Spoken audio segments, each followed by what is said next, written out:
اهل زنجانم، پیشم طنازی است. گاه گاهی الکی شعرکی میگویم، میفرستم همه جا.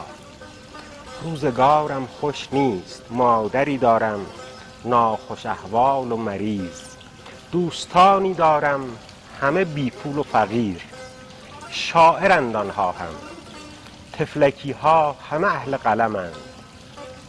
رزقشان از نوک باریک قلم می آید و خدایی که مرا ول کرده توی تهران شما.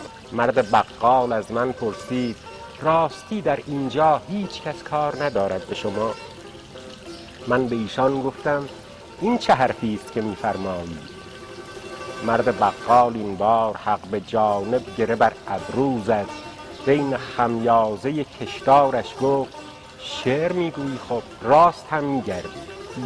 در سکوتی مطلق من نگاهش کردم، چون که او برهانش کاملا قاطع بود. در همان نزدیکی بوستانی دیدم، راه را کج کردم سمت یک کاج بلند.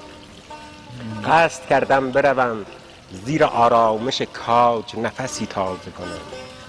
رهگذر حرف رکیکی که به لب داشت به زیبایی یک زن پاشید.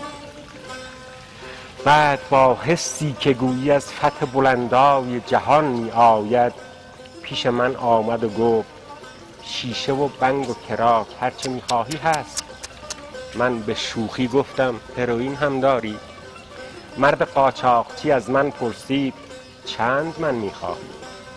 باید امشب بروم. چه پارک بدی بوده. بله، باید امشب بروم جایی که نقطه امن خداست.